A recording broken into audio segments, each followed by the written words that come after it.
10 মুহররম পবিত্র আশুরা।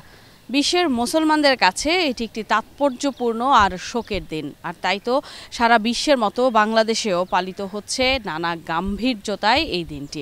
কিন্তু নগরবাসীর কাছে এই আশুরার পবিত্রতা কিংবা এই আশুরার দিনটিকে তারা কিভাবে দেখছেন সেটি নিয়েই আমাদের কথার আজকের আয়োজন। দর্শক সবাইকে স্বাগত জানাচ্ছি এটিএন নিউজের নিয়মিত আয়োজন আমাদের কথার আজকের পর্বে। আপনাদের সাথে আছি আমি সাদিয়া নান্সি। আমাদের কথার মূল আয়োজনে যাব, তবে তার আগে চলুন দেখে আসি এ বিষয়ে এটিএন নিউজে প্রচারিত একটি প্রতিবেদন।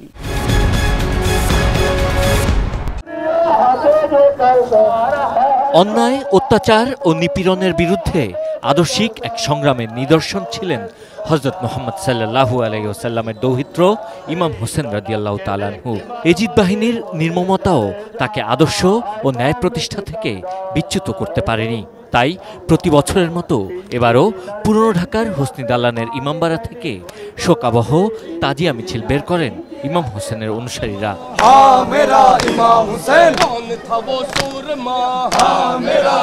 ইমামবাড়ার এই তাজিয়া মিছিলে যোগ দিলে নানা চাওয়া পাওয়া পূরণ হয় এমন বিশ্বাস অনেকের। তাই মানত পূরণে তাদের রয়েছে নানা আয়োজন। এ সময় হাই হোসেন বলে মাতম করেন তারা। বলেন, কারবালার সেই নির্মম ঘটনা আজও ব্যথিত করে তাদের। সারা বিশ্বের জন্যই কাজ করা উচিত, যেন মুসলমানরা আবার একত্রিত হয়, যে সময় নবীজির সময়ও ছিল। আমাদের মুসলমান সবাই ভাই, কাউকে কার উপর অহংকার করা যাবে না। তো তারা এই পৃথিবীতে জীবিত নাই, কিন্তু তাদের যে একটা অনুসরণ, তাদের যে একটা ছিল, সেটা এখন পালন হচ্ছে। এখানে সবাই নিজের মনের আশা পুরো করতে আসে, মানে সকল ধরনের আসে, হিন্দু আছে, মুসলিম আছে, সব আসে, সব বিশ্বাসিত। শোককে ধারণ করতে কালো পোশাক পরে মিছিলে যুক্ত হন নানা বয়সের মানুষ আর করতে থাকেন মাতম। তাজিয়া মিছিলের বিশেষ আকর্ষণ ঘোড়া। ইমাম হাসান ও হোসেন রাদিয়াল্লাহু তাআলা আনহু যে ধরনের ঘোড়া ব্যবহার করতেন, সেই প্রতীকী আদলে নানা সাথে সাজানো হয় দুটি ঘোড়া।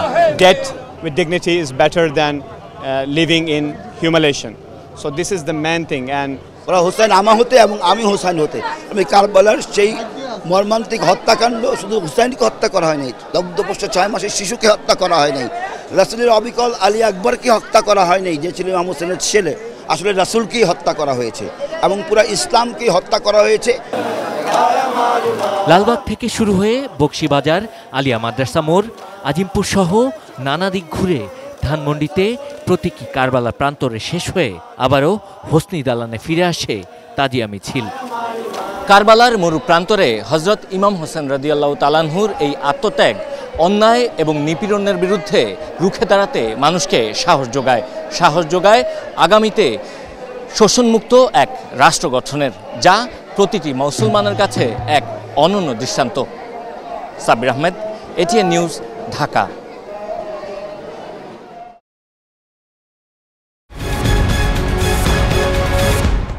এতক্ষণ দেখছিলেন আমাদের কথার আজকের বিষয় নিয়ে এটিএন নিউজে প্রচারিত প্রতিবেদনটি। চলুন এবার চলে যাই মূল আয়োজনে, দেখে আসি এই বিষয়ে কি বলছেন সাধারণ মানুষ। ইমাম হুসাইন রাদিয়াল্লাহু তাআলা আনহুর কারবালার ময়দানে শহীদ হওয়ার ঘটনা, যেটা ইসলামের সর্বশেষ খলিফা হিসেবে রাসূল সাল্লাল্লাহু আলাইহি সাল্লামের নাতি ইয়াজিদের বাহিনীর হাতে তিনি খতম হয়েছিলেন।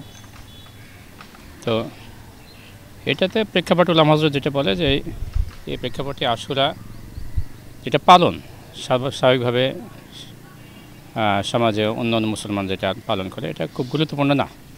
এই মাসে রাসূল সাল্লাল্লাহু আলাইহি ওয়াসাল্লাম বাণী হচ্ছে রোজা রাখা। কারবালার দিনটাকে, প্রান্তরটাকে স্মরণের জন্য এই 10ই মুহররম আশুরা পালন করি। এবং তবে বিশ্বনবী সাল্লাল্লাহু আলাইহি ওয়াসাল্লাম এর পূর্বেই ওই মুসলমানদের বিভিন্ন গুরুত্বপূর্ণ বিজয়ের দিবস হিসেবে মুহররম মাস অত্যন্ত গুরুত্বপূর্ণ ছিল এবং 10ই মুহররম এবং 9ই মুহররম 2 দিন রোজা পালন করা হতো। তো মুসলমানদের কাছে এই দুইভাবে আশুরাটা অত্যাধিক গুরুত্বপূর্ণ দিবস হিসেবে বিবেচিত হয়। আমাদের ধর্মীয় সেন্টিমেন্ট থেকে আমরা এটা পালন করার চেষ্টা করি, সবাই চেষ্টা করে পালন করার। সেক্ষেত্রে আশুরা ওই দিক থেকে মনে করেন ধর্মীয় সেন্টিমেন্ট যেটা, সেটাই অনেকে প্র্যাকটিসিং মুসলিম আছে, আবার অনেকে প্র্যাকটিসিং না।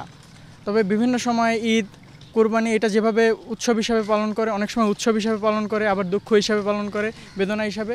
মুসলিম সেন্টিমেন্ট থেকে এটা মূলত পালন করা হয়। এই দিনটা তো আমাদের একটি শোকের মধ্যে দিয়ে যায়, যেহেতু মুসলিম জাতির জন্য খুবই বেদনাদায়ক, কারণ এই দিনটিতে আমাদের অনেক গভীরভাবে চিন্তা করতে হয় এবং মুসলিম উম্মার জন্য খুবই গুরুত্বপূর্ণ। আমি কামরুজ্জামান সাভার থেকে আপনাদেরকে স্বাগত জানাচ্ছি এটিএন নিউজের নিয়মিত আয়োজন আমাদের কথা। আজকে আমরা জানবো সারা দেশে পালিত হচ্ছে ধর্মীয় ভাবগামিতার মধ্য দিয়ে পবিত্র আশুরা। চলুন দেখে আসি এই নিয়ে সাধারণ মানুষের ভাবনা কি। হুসাইন রাদিয়াল্লাহু উত্তরসূরি হতে হলে, রাসূল সাল্লাল্লাহু আলাইহি সাল্লামের পূর্ণ উত্তরসূরি হতে হলে, উম্মাহ হতে হলে আমরা প্রকৃত ইতিহাস জেনে ভাব গাম্ভীর্য এবং দোয়া রোনা জারি করব নিজেদের পাপের জন্য। এবং এই দিনে হুসাইন রাদিয়াল্লাহু কি কারণে কষ্ট পেয়েছেন, দিনের কারণে কষ্ট পেয়েছেন, অতএব আমাদেরকেও দিনের জন্য কষ্ট করে দিনকে জিন্দা করার জন্য চেষ্টা করতে হবে। হযরত হুসাইন রাদিয়াল্লাহু হক নিয়ে মোকাবেলা করার জন্য ইয়াজিদ বাহিনীর সাথে সেখানে উপস্থিত হয়েছিলেন। আসলে ওনাকে আমন্ত্রণ করে নেওয়া হয়েছিল ইরাকে নেওয়ার পরে যখন জানতে পারলেন যে উনি যাচ্ছে, তখন ওনার মুখামুখি সৈন্যবাহিনী আসার পরে ওনাকে বাধ্য করে কারবালার ময়দানে নিয়ে অবরোধ করার পর ওনাকে বাধ্য করতে চায় ইয়াজিদের হাতে বয়াত গ্রহণ করার জন্য, কিন্তু উনি ইয়াজিদের হাতে বয়াত গ্রহণ করেন না। হাসান হুসাইন শহীদ হয়েছে, এটা অনেক তাৎপর্যপূর্ণ একটা দিন। আমরা মুসলমান, আমরা মুসলিম উম্মত, আমরা এটা পালন করার জন্য করছি, ইনশাল্লাহ আগামীতেও করব। আমাদের কথায় বগুড়া থেকে সংযুক্ত হচ্ছে আমি চপল শাহ। আপনারা জানেন যে আজকে 10ই মহরম, অত্যন্ত ভাব গাম্ভীর্যের মধ্যে দিয়ে বগুড়ায় পালিত হচ্ছে আশুরা। চলুন আমরা শুনি বগুড়াবাসীর কথা। তৎকালীন স্বৈর শাসক ইয়াজিদের কবলে পতিত হয়ে ইসলামের ঝান্ডাবাহী নেতা হযরত মুহাম্মদ সাল্লাল্লাহু আলাইহি ওয়াসাল্লামের নাতি ইমাম হোসাইন শাহাদত বরণ করেন এবং আমাদেরকে শিখিয়ে দিয়ে যান যে অন্যায়ের বিরুদ্ধে আমাদের লড়তে হবে। পবিত্র আশুরা হচ্ছে মুসলিমদের একটা অন্যতম ধর্মীয় দিন। এই দিন আপনি জানেন যে আদম আলাইহিস সালামকে পৃথিবীতে পাঠানো হয়েছিল এই দিনে আপনার রাসূল করিম সাল্লাল্লাহু আলাইহি সাল্লামের দৌহিত্র মানে ন্যায়ের জন্য সংগ্রাম করে উনি সপরিবারে জীবন দিয়েছিলেন। এটা মুসলমানদের জন্য অত্যন্ত পবিত্র একটা দিন।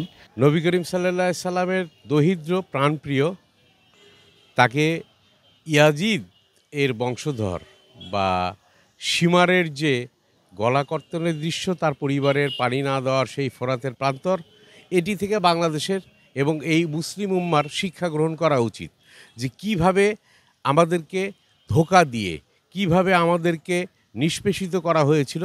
এটি আমাদের একটি ধর্মীয় গাম্ভীর্যের দিন। ইসলামের বিরুদ্ধে যারা গিয়েছিল, ইসলামকে যারা বিপদগামী করতে চেয়েছিল, তাদের বিরুদ্ধে প্রতিবাদ স্বরূপ হযরত ইমাম হাসান রাদিয়াল্লাহু আনহু সেদিনকে যে কারবালার প্রান্তরে যুদ্ধ ঘোষণা করেছিলেন সেই ইয়াজিদের বিরুদ্ধে, এটা মূলত ছিল সেই অন্যায়ের বিরুদ্ধে সংগ্রাম। এতক্ষণ শুনছিলেন সাধারণ মানুষের ভাবনা, আর এরই সাথে শেষ করছি আমাদের কথার আজকের আয়োজন।